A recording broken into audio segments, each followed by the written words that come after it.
Here we go, everyone. Here is one of my favorite cars of all time. It may not be the fastest in the world, but just because this movie came out, what was it, 88? The movie came out in 85. Was it that old? Yeah. Man, but still, I still grew up watching this movie about 3-4 times a year. Just because it's so awesome. Our buddy Byron over here, here, let me zoom out a little bit so I can see it better. But he's the one that's had all the sweet vehicles that we have posted at some point in time. He had a Tesla when they were brand new. What year's the Chevy? 57. Or yeah, the GMC 57, first year four-wheel drive. The GMC's 56. 56, sorry. Cars are 57. Yeah, the 57 Chevy, sorry. Which we haven't got to see yet, the supercharged 57 Bel Air. Yeah. It's in the shop. Might have a little too much horse torques and torque the rear end to where they got to fix that. Yeah. But man, and was there a ticket involved the first day of driving, possibly trying to hit 88 miles an hour to go back to the future? Yeah, there was. Got on the interstate the first day. I got it back from the shop and tried to go 88 and got pulled over and got a ticket.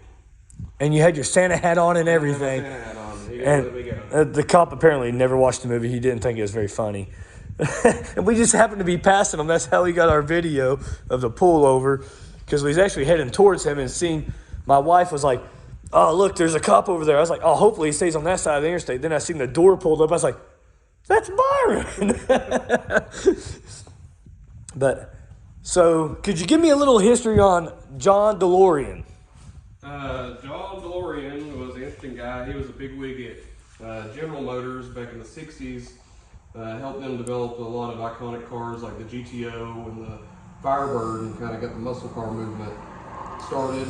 And then in the 70s, he was actually in line to become the president of General Motors, and decided to go out and start his own car company, and started the DeLorean Motor Company in like 1975, and researched and developed and came out with this car, the DMT-12, in 1981.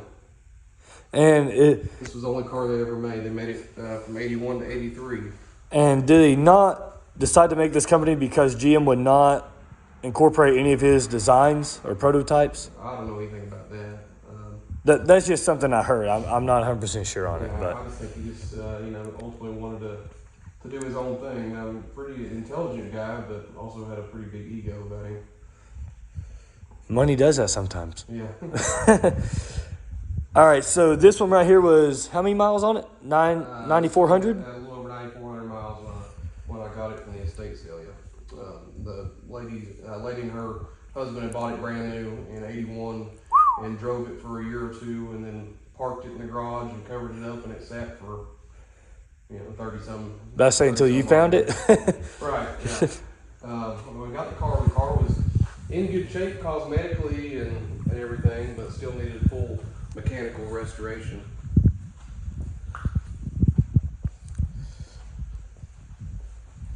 Man, dude, it's just cool. He let me sit in it just a few minutes ago while I was warming up, because we didn't want to do a cold start because it almost sounds a little rough on the cold start. But so what performance did you add to this? It's not 100% stock now. Only thing we added to it as far as performance-wise was some headers and exhausts. A lot of performance parts for these motors. It's a PRV V6, which stands for Peugeot Renault Volvo. It's like a French 6-cylinder, and performance parts are hard to get for these cars. But this car's not really about performance; it's more about smiles. But for 81, I mean, it was, it was just as fast as or about as fast as a Corvette at the time, or any other performance car. The 80s weren't known exactly for high performance vehicles. No, your Tesla smoke check almost, well, dang near kind of anything now. Yeah. Especially something like this. You care if we pop the trunk, hood? What do you want to call this? Rear engine. So the engine is in the back. Yeah, that right there, you do have to hold a little bit so it holds up. There we go. How many horse torques? Yeah. Stock about 130. And you're probably pushing... Probably a little more now with the headers and the exhaust and stuff, but But it's an all aluminum V6, which nobody was doing all aluminum motors like that back then. And it's called a K-tronic fuel injection, so it's fuel injected. So do you know, I didn't ask you this earlier, do you know why it was an unreliable car back when it was first made? Supposedly, that's the rumor. I wouldn't say it was unreliable. These motors are pretty good little motors once they're ironed out right, but the fuel injection systems on them are a little finicky. But you tell me. That I truly don't know. I just heard they were unreliable. That's all I've ever heard. More of a rumor than anything is, these cars were not reliable. They were bad vehicles. Actually, they're pretty good vehicles, and the PRV V6 was used in a lot of cars overseas, and it's a pretty reliable little motor. And DeLorean just kind of got a bad rap.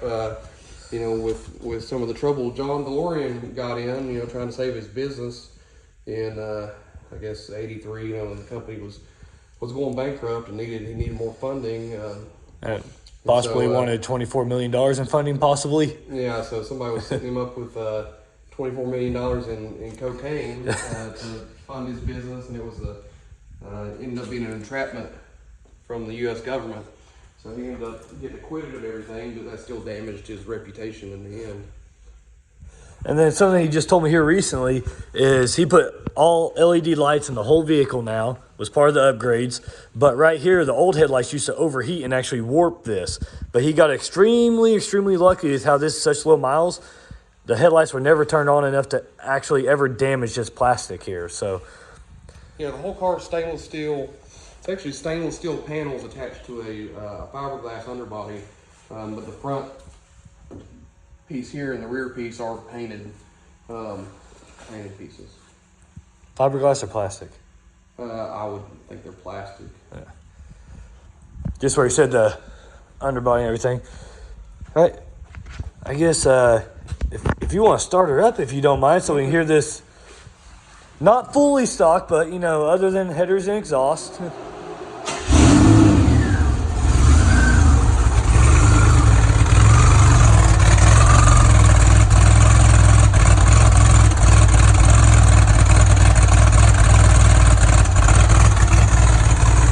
Now, just remember, everyone, it is about 25 degrees out there, and this garage is still being finished up, so it's not a heated garage by any means just yet.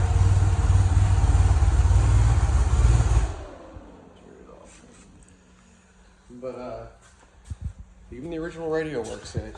Yeah, no, the radio did work. We played with it earlier whenever he had it on. See the mileage there. Yeah, you can see the mileage. Not even 9,500 yet. Not even. We got done with the restoration. One heck of a cool car, though.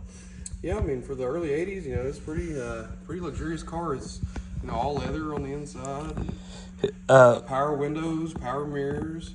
On that note, what's kind of crazy is you think this is down. Actually, it's up, and that is down. And for the miniature window right here. Yeah, on the windows is the way the door is designed. The whole window can't slide down and go into the door, so they cut out and made these little. They call them a toll booth window. Because back then, you didn't have as much fast food as you do now, but that's so you could pay a toll at a bridge or something. Ah, that makes good sense. I guess I can turn these off, make sure you don't have to worry about a battery or anything. Quirks on the car. I mean, it's. I can show you how you put gas in it. Oh yeah, Actually, nowadays with Tesla and everything, the term front trunk. And these guys did it originally long before it was cool. So this is where the spare tire would have been, which I don't have. And there's your gas. Where you put the fuel in the car at. But what he's also explained to me, one of these tires does not fit in there. So even if you had a little donut tire in there, if you did get a flat and you put it where the flat was and try to take one of these, it got to ride shotgun with you because it won't fit in here and be able to close the hood. Ford design. But yeah, clean the car with I've got a can of refrigerator cleaner. So just clean the stainless with, but it's really bad about attracting fingerprints, and it seems like when everybody wants to. What fingerprints? Yeah, to look at this car. What are you talking about? Everybody wants to look at the car, they want to touch it. I will say the 1 or 2 times I've touched it so far, I've touched the trim to where it wasn't a part of fingerprints. So on the next video, do we get to take her down the road and see how fast we can get to the future? No, we're not going to speed. Hey, you can try it, but I've already got in trouble. So, Does we it- had some neat. Do you happen to know if it will hit 88 miles an hour? Yeah, it will. Oh, okay. On the drag strip, right? Yeah. Yeah. But, Or Mexico. Yeah. It's a good place to do it. But overall, it's a good driving car. You know, we did all the cooling system, fuel system, the brake system. Got new tires all the way around. Actual, the tires are weird on it because the fronts are smaller than the back. 14s in the front and 15s in the back. It gives it a stance, but it's hard to find a matching set Yeah. that had the same tread pattern. There's only, well, the one company, I think, Hankook, that makes a set of tires for this car. But, you know, for 88, I mean, like I said, or 81, it's got a leather interior. The whole power 88 windows, miles per hour messes Yeah. everyone up, doesn't it? leather interior, power windows, power mirrors, heat, air conditioning, which, you know, this time of year I don't have the air conditioning. We haven't got into it yet, but I'll get it fixed before spring. It just needs a new compressor and convert it over from, what is it, R22. Well, man, heck of a sweet ride. In one of the upcoming videos, we will definitely at least get her out for a spin. I'm not saying we're going to hit 88 miles an hour. I don't think we need to see the future. I think my family and your family's doing pretty well so far by guessing at what to do in life. So I think we'll leave the future and let it be. But tell us if there's any other little cool things that you all know about this DeLorean that he hasn't Or anything specified. that I missed, or there might have been information that I messed up on. You know, there's a lot of misinformation out here about these cars. You know, like I said, they were only around for a couple of years, and they only built, I believe, a little over 9,000 of them, and there's only about a little over 6,000 of them left in the world. So a pretty rare car. They built these in Ireland. Ireland. Yeah. Oh, It's an American company, but they the homeland for my to family. build a car in Belfast, Ireland, is where these cars were built. And it's actually the name. It's a DeLorean, but the model is a DMC-12, is what they call it. And the reason it's called a DMC-12 is because originally when the car came out, it was supposed to cost $12,000. That's what they were, which was still quite a bit of money in the 80s. By the time they got done with the car, with all the setbacks and design issues they had with it, the car ended up costing about $25,000 in 1981, which is probably about $70,000 or $80,000 today. So this is like your Tesla now. Yeah. This is the 81 Tesla. But that didn't help the car either, that it came in about twice of what it was originally supposed to cost back in the early 80s. But just a neat piece of automotive history, you know, that's been forever putting the legacy by Back to the Future. Well, heck, man, it's rare that I get to do this, but you gave me a whole lot of knowledge about this car that I didn't know.